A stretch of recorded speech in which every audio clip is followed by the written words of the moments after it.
Baik, bismillahirrahmanirrahim. Pertama-tama perkenalkan, nama saya Muhammad Irfan Agung. Sebagai pemateri pertama, saya akan menjelaskan pemikiran pendidikan menurut Ibnu Khaldun dan Muhammad Abduh.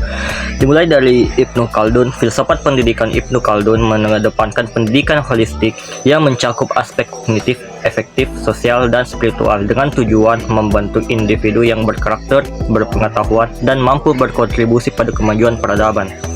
Ringkasnya, Ibnu Khaldun memandang pendidikan sebagai proses pengembangan akal dan moral yang berkelanjutan dengan metode keseimbangan antara teori dan praktik, serta kurikulum yang relevan dengan kebutuhan masyarakat dan nilai-nilai agama.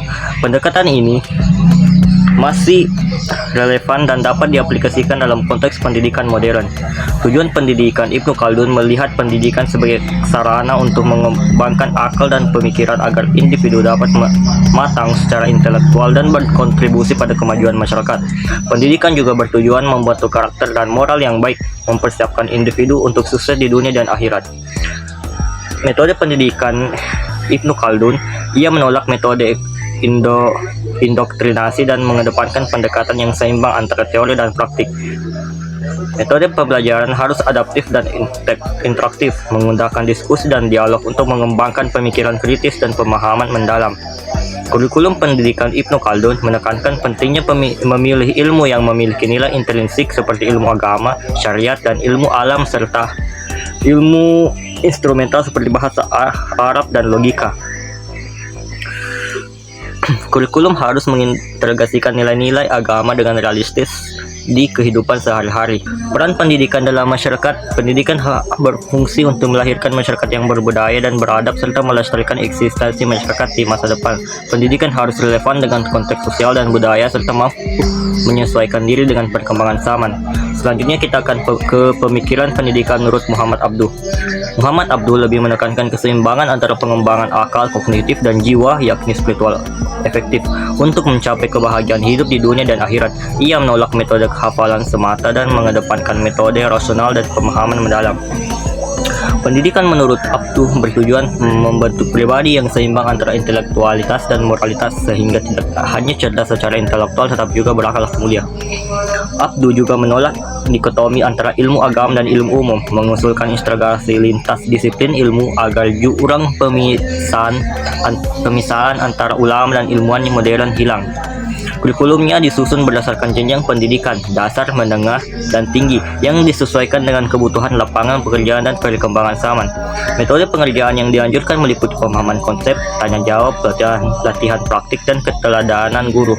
Secara keseluruhan, Muhammad Abduh memandang pendidikan sebagai proses holistik yang mengembangkan akal dan jiwa secara seimbang dengan tujuan membentuk generasi muslim yang cerdas, kritis, dan berakhlak mulia serta mampu menghadapi tantangan modernitas tanpa kehilangan nilai-nilai agama. Selanjutnya yaitu metode pendidikan yang dikemukakan oleh Ibnu Khaldun dan Muhammad Abduh, memiliki karakteristik dan pendekatan yang khas. Adapun beberapa metode tersebut, yang pertama metode pendidikan Ibnu Khaldun, pendekatan bertahap dan pengulangan. Pembelajaran dilakukan secara progresif, langkah demi langkah, mulai dari yang mudah sampai yang sulit, dengan pengulangan materi untuk memperkuat pemahaman siswa. Yang kedua, penyesuaian dengan kemampuan siswa. Guru harus memahami potensi naluri dan kemampuan berpikir siswa agar materi dapat diterima dengan baik. Yang ketiga, pendidikan sebagai transformasi nilai dan pengembangan potensi.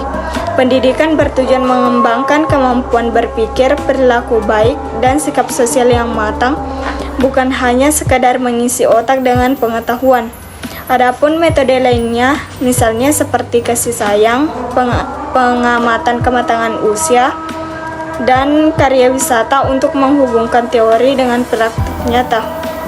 Kemudian yang kedua yaitu metode pendidikan menurut Muhammad Abduh.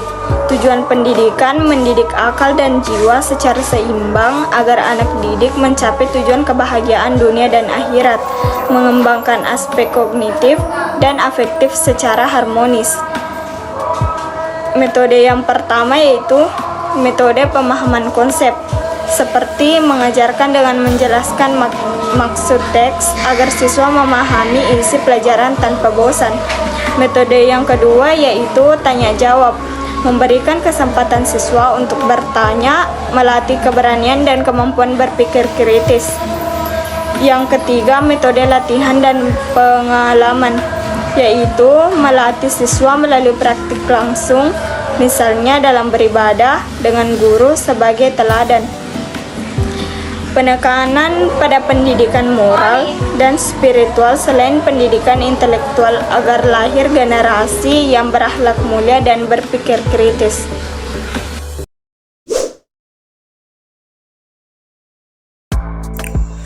Kurikulum pendidikan menurut Ibnu Khaldun dan Muhammad Abdul memiliki ciri khas sebagai berikut. 1. Kurikulum pendidikan Ibnu Khaldun, integrasi ilmu nakiyu dan akliyah. Kurikulum menggabungkan ilmu agama nakliyah dan ilmu pengetahuan rasional akliyah secara komprehensif dan integratif untuk memenuhi kebutuhan hidup manusia dan perkembangan peradaban. 137. Klasifikasi ilmu materi dibagi menjadi 3 kelompok utama, yaitu ilmu linguistik, ilmu nakli atau agama, dan ilmu akli, rasional, filsafat. Keseimbangan teori dan praktik menekankan keseimbangan antara pengetahuan teoritas dan keterampilan praktis, serta penyesuaian dengan konteks sosial dan budaya siswa. Pengembangan karakter dan moral.